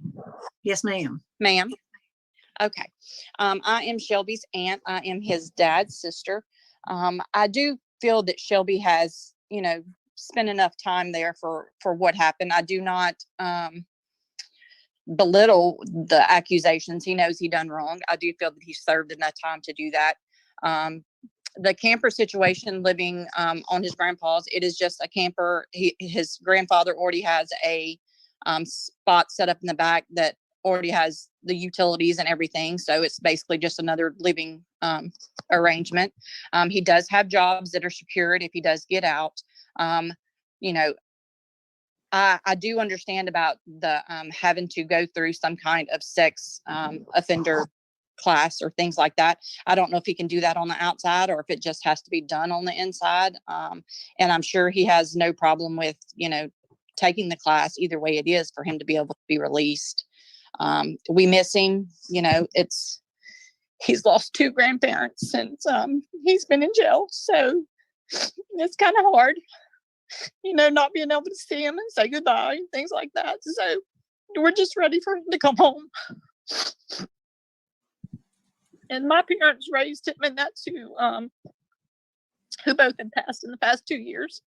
So, and I know they would be proud of what Shelby is going to do with his life and how he's, you know, going to change and not make the same mistakes again. I talk to Shelby weekly, and he has a plan, just like he told the other man that, you know, he knows what he wants to do in life, but he has to have a second chance to be able to do that.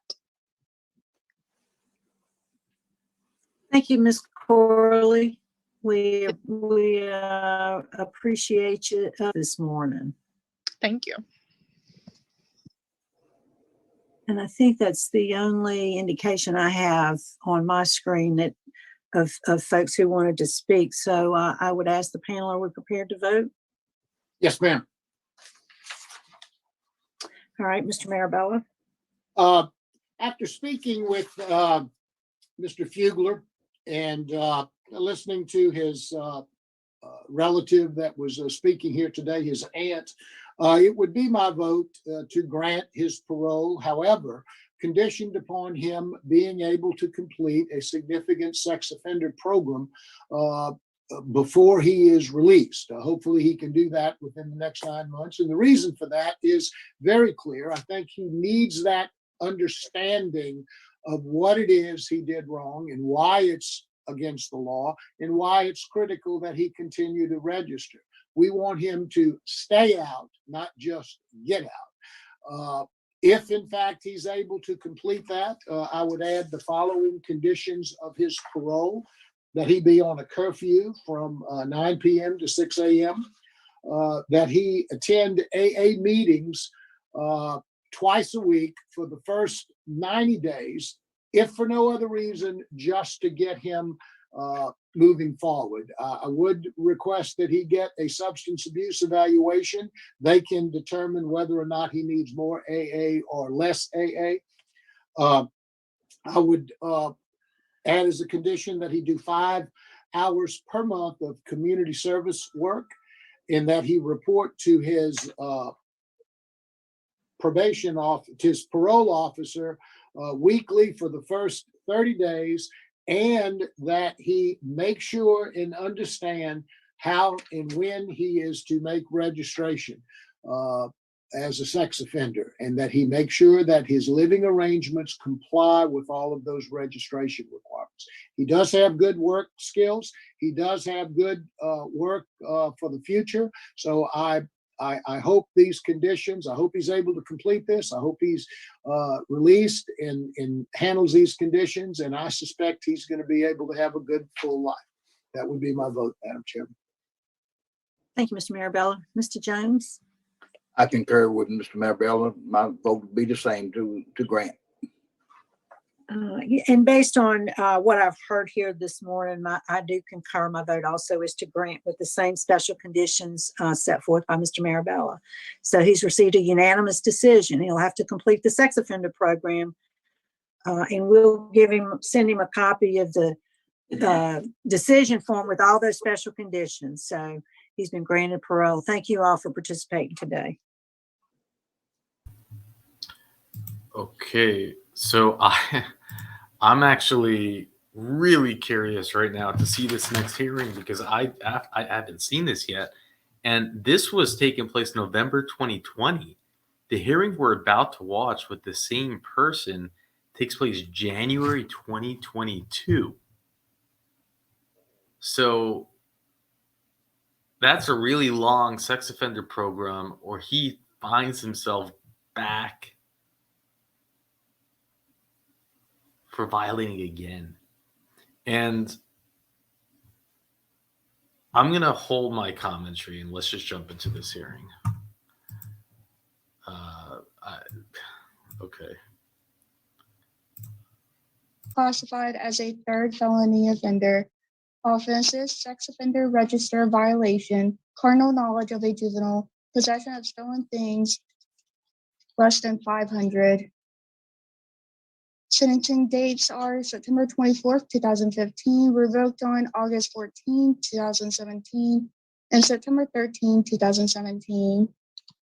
Sentenced to a total of 13 years. Parole date, September 12th, 2020. Good time, July 13, 2026. Full term, October 13, 2029. Is this information correct, sir? Yes, ma'am. Thank you. Ms. Pearl. Thank you. Good morning. Good morning. I just want to state some things for the record. On November 30th of 2020, you were granted parole. Is that correct? Yes, ma'am. But you had to complete the sex offender treatment program. Yes, ma'am. And you were not able to complete it because the class was stopped due to COVID, is what I understand. Yes, ma'am, correct. Okay. And you were scheduled to graduate. Tell us what day. I graduate February 25th of this year. Of this year, 2022. Have you had any write-ups since the 11:30 hearing? No, ma'am. Has anything changed since the 11:30 hearing in terms of where you're going to live, your transition plan, and all that? No, ma'am. Not. I've kept in touch with everyone. Everything's still the same. Everything's still the same. Okay, that's good to hear. Staff there, can you please update us on how he's doing? Sure. It is true that whenever Mr. Fugler first came to us, that we were shut down for COVID, and it took us a while to get him from where he was. He is on track to graduate on February 25th. Like you mentioned, he has passed 3 phases of the 4-phase program. So that's about 10 months, I guess he's been here with absolutely no problems. And we are anticipating to give him his final test more or less at the end of this month to make sure everything is ready for his graduation date. He's received no treatment write-ups. He's got no security write-ups. We have no problems. All right. Good to hear. Good to hear. All right, that's all I have. Thank you. Thank you, Ms. Wise. Ms. Teresa?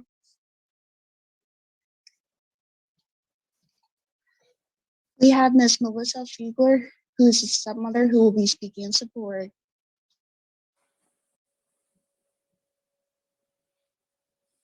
Hello? Yes. Okay. Give us your statement. Can y'all hear me? Yes. Yes. Okay, I think Shelby will do fine when he comes home this time. We have a good plan for him. He has a home to go to, a job. We're ready for our son to come home. Thank you, ma'am. Yes, sir. Thank you. Okay. Ms. Teresa, if there's no more speakers, Mr. Fugler, would you like to make a closing statement? Sure, if I'm allowed to. Yes, you're allowed to make a brief statement. Okay, everything has changed as far as my job. Everything with Petron's still the same. I've kept in touch with everybody there. My address is still the same. It's approved. Everything's ready to be looked at if I'm granted today, or if not. You know, I want to say thank y'all for y'all's time, and I appreciate y'all for giving me this opportunity again to come back in front of y'all. And I've learned a lot from the program. I appreciate y'all for letting me take it before I'm released, because it taught me a lot of ways to stay out of trouble and to keep me out of situations to get me back to where I'm at. And I've learned a lot from it. And I just want to say thank y'all for everything y'all done, even though this is, you know, a bad situation, but I'll make the best of what I could. And thank y'all. Thank you, sir. Is the panel ready to vote? Yes, Ms. Wise? yes, sir. Thank you for those observations. That's really, it's really good to hear. My vote is to grant after you complete the sex offender treatment program that you're in. And I'm going to set forth the same conditions that were stated on November 30th of 2020, which was a curfew from 9 to 6, 5 hours of community service a month, AA meetings 2 times a week for the first 90 days. You undergo a substance abuse evaluation. And then, of course, as mandated, you complete the sex offender registration per policy. Best wishes to you, sir. Thank you, ma'am. Mr. Marabella? My vote would be the same for the same reasons. Good luck to you, Mr. Fugler. Thank you, sir. Thank you, Mr. Marabella. Mr. Fugler, you have received 2 votes to grant your request for early release. I too would agree with my colleagues. You've done well. You've been in the program about 10 months. You have no write-ups. And Mr. Johnson said you're doing terrifically. So my vote is to grant also. And these are the conditions before release. You have 1. You must complete all 4 phases of the sex offender treatment. Yes, sir. After release, you are to attend NAAA meetings twice a week. And I'm gonna take the 9 days off, Ms. Wise, and I'm just gonna leave it at attend NAAA meetings twice a week until his parole officer deems it necessary that it is unnecessary. You are to follow all recommendations made in the sex offender treatment program. You are to do at least 5 hours of community service, and I want to put that with at-risk youth. You're a young man, you've found out the way you were going was not the right way. Hopefully you've been rehabilitated and you will share that information with some young people who need to be pointed in the right direction. Also, you are to comply with all sex offender requirements and restrictions. Not only do you have to report to your parole officer within 48 hours, you must report to the law enforcement in your jurisdiction and register as a sex offender. You understand all these requirements? Yes, sir. Is there a question I could ask? Briefly, yes. The community service, they say I have to take the AA meetings. I know you changed it to my PO says otherwise, but is the community service, is that for 90 days or is that for every month that I'm on parole? That's for every month that you're on parole. Yes, sir. Get with your pastor, get with your parole officer, and give back to the community. Yes, sir. You have received 3 votes to grant your early request. Your request has been granted. You have a good day. Thank you, sir. You too. Thank y'all. This completes our caseload at the. Well, you might say that was a little anticlimactic. It was just COVID. Can you imagine having to wait like 2 years to get paroled because they stopped doing all those programs? I mean, think about this. In 2015, he gets arrested for what they say now, I didn't realize this, it's not a felony anymore. It would have been a misdemeanor, carnal knowledge. She was 14. He was 19. He says she thought she was 15, like it makes a difference. Now, you might say, like, this is probably the least severe, like, roach offenses that we have seen. It might be the least, right? So, like, just lay down the facts in terms of what we've seen.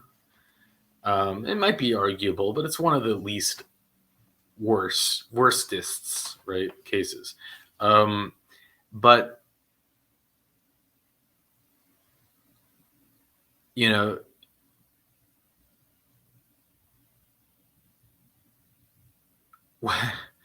and you might say, does he deserve 11-year sentence?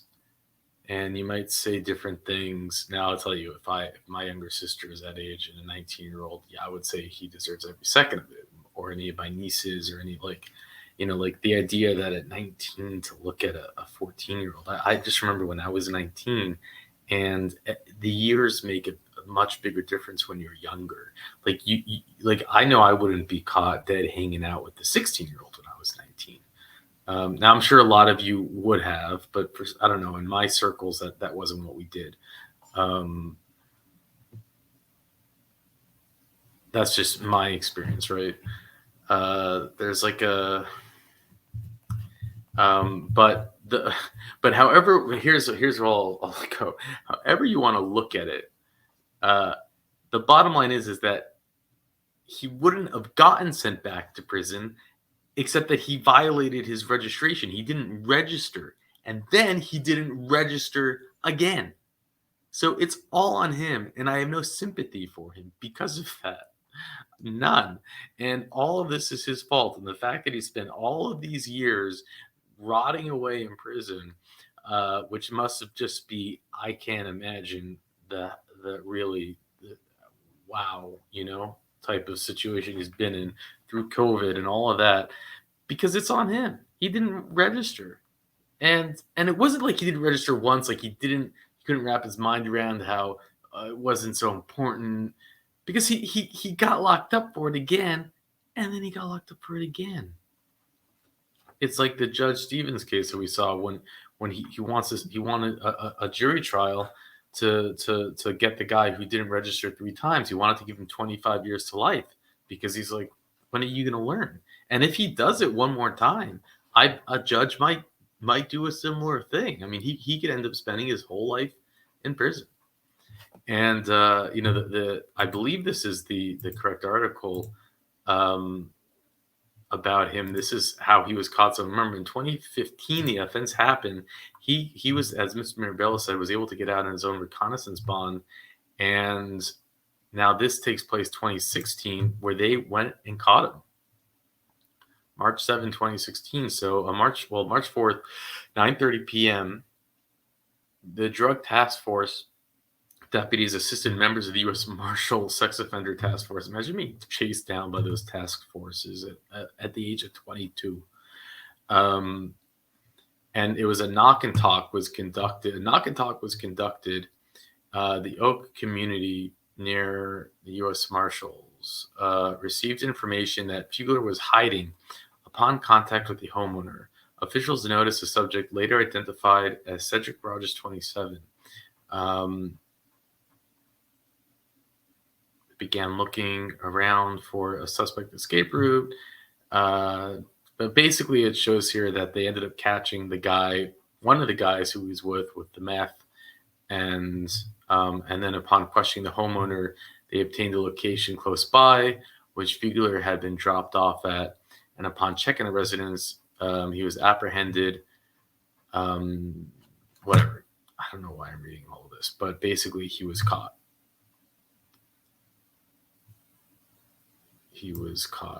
And they brought him in. So it wasn't even like, like this.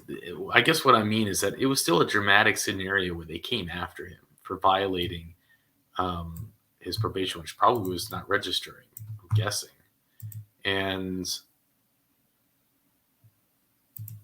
I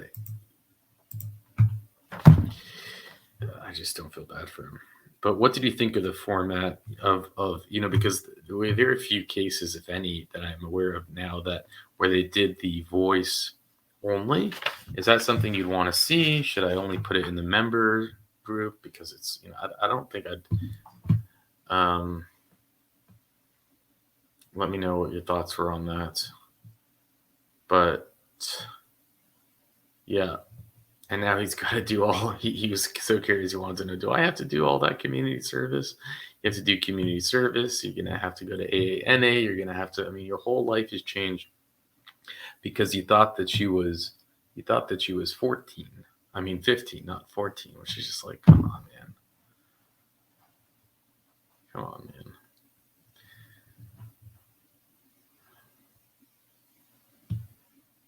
man.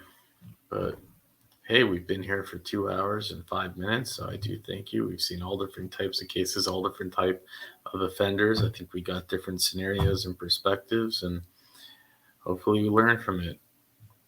But with that, I'll let you go.